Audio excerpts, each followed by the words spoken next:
Қайырлы күн, оқушылар. Бүгін біз әдеттегі талдауымызда қазақ әдебиетінен анасын сағынған бала әңгімесі.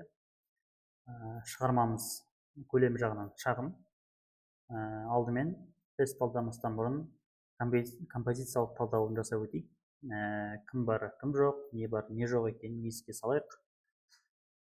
Шығарманың басталуы бізде шығарманың негізгі кейіпкері дейміз. Ол сержан бала.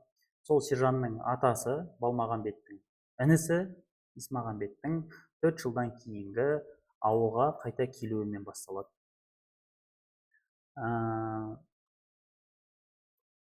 Туысқандар бір-бірімен табысады, ағалы-інілер.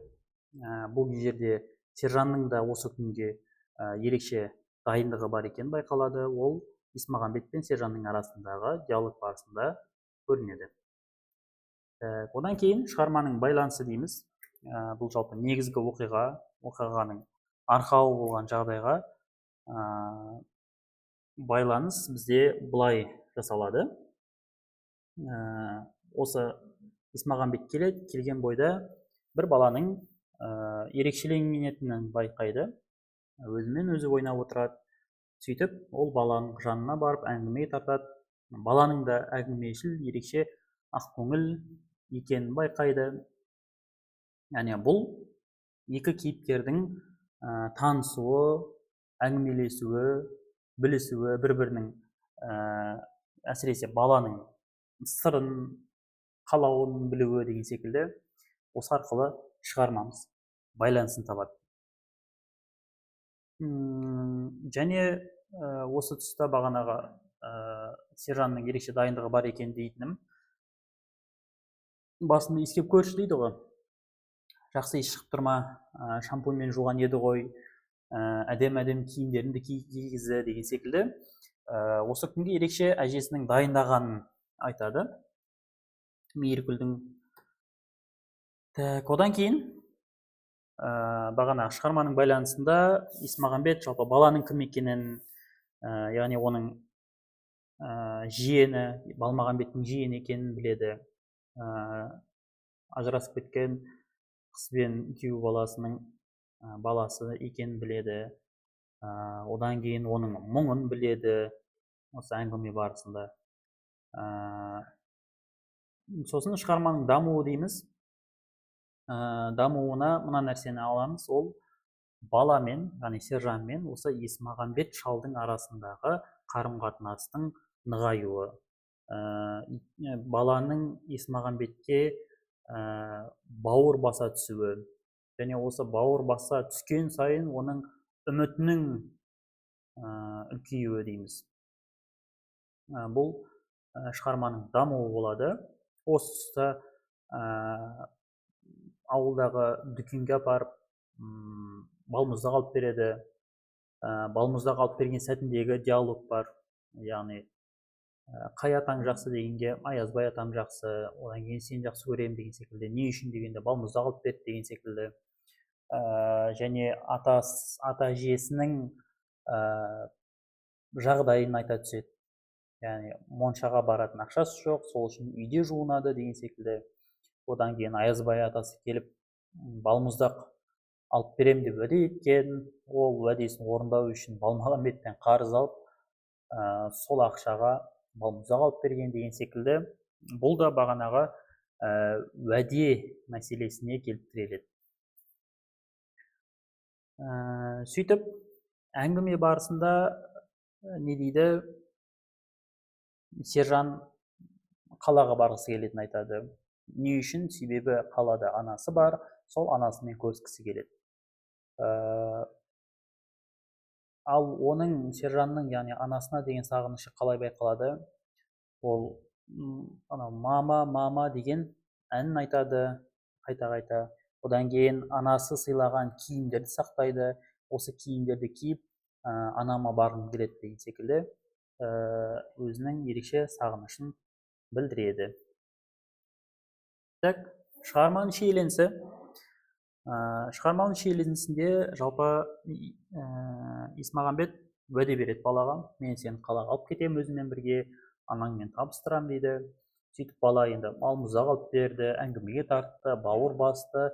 Сөйтіп бауыр басқан адамның берген уәдесіне ерекше сенеді, ерекше үміті болады.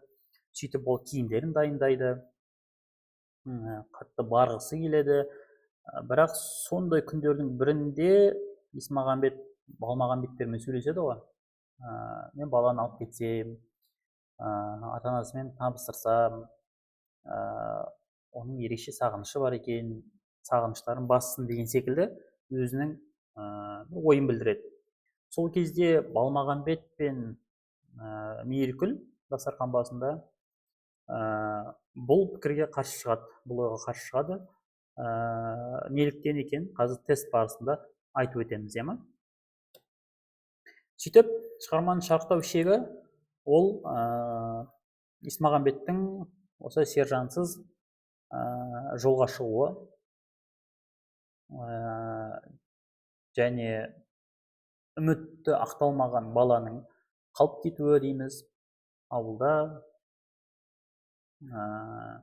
Және шығарманың шешімі ол пойызда ішкі күйзеліспен отырған Есмағамбеттің жай күйі. Балаға уәде беріп, үміттендіріп, түбінде уәдесін орындамай кетуі.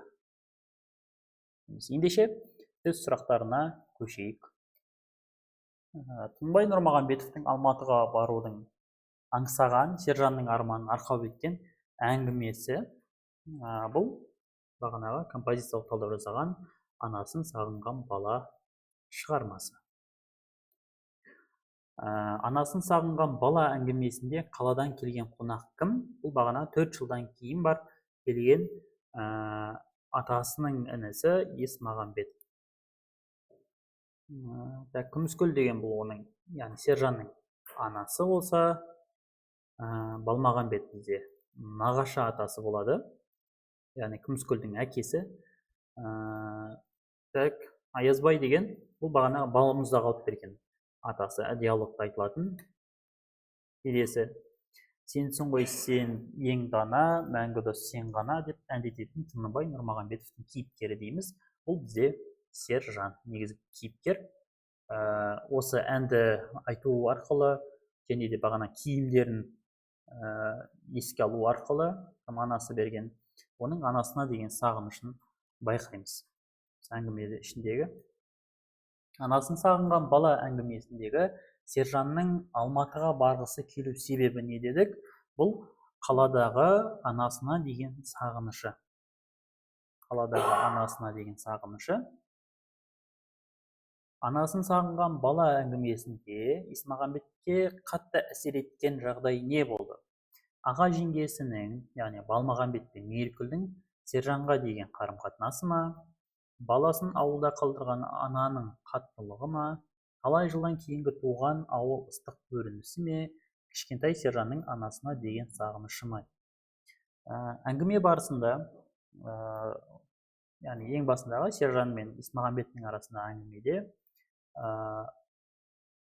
бала ең бірінші диалогты бастап, диалогтың былайша айтқанда бүткіл мазмұны, Есмағамбеттен болған бүткіл мазмұны, ол анасына деген сағыныш туралы еді. Яғни Есмағамбетке әсер еткені ол сержанның анасына деген сағынышы. Яғни сержанда да жайдан жай, Есмағамбетте де жайдан жай уәде беру нәрсесі орын алмас еді. Яғни сержанға уәде беру, ол барлығы осы сержанның ерекше ықыласынан пайда болған нәрсе негізінен. Анасын сағынған бала әңгімесіндегі сержанның бала қиялы бойынша, яғни сержанның ойы бойынша, оның ата-анасының бірге болмау себебі не?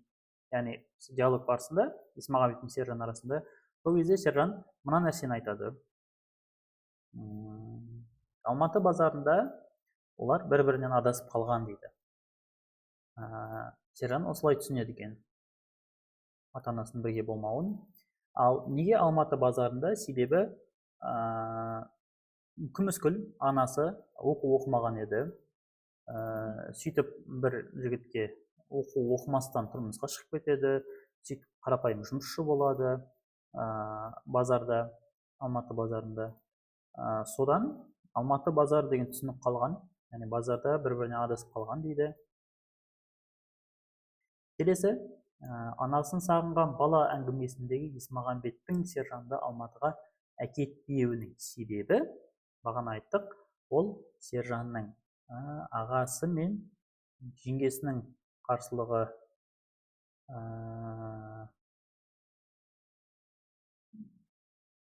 ағасы мен жеңгесінің қарсылығы болады.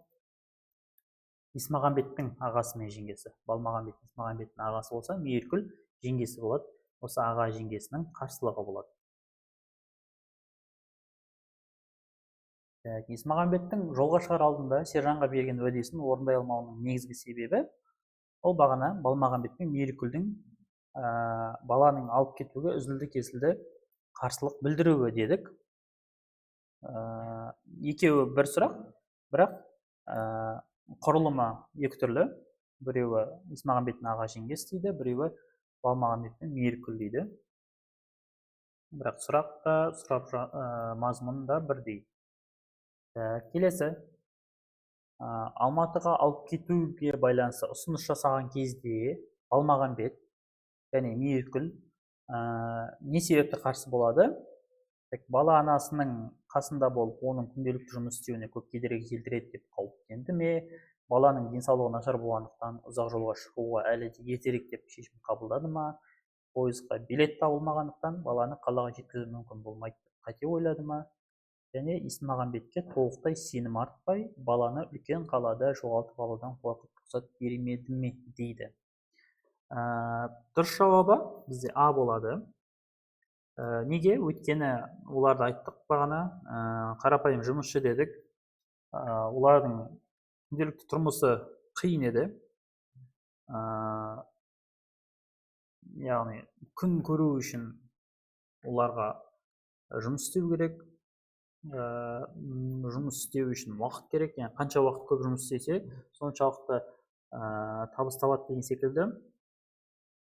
Ал бала баратын болса, олардың қасына Күміскүл жалғыз, ол бала қарай ма, жұмыс істей ме деген секілді ой болады да, сөйтіп жұмысынан кедергі келтіреді деп баланы жібермейді, үзілді кезде қарсы болады. Және соңғы сұрақ бізде, сен бұл жолы мені Алматыға алып кетпей-ақ қой деген сөзіне қатысты Есмағамбеттің іс-әрекеті дейді. Балаға берген уәдесі кенет есіне түсіп бірден сасқалақтап қала ма? Сержанның бірге кетуден бас тартқан сөзін іштей қатты ренжи ме?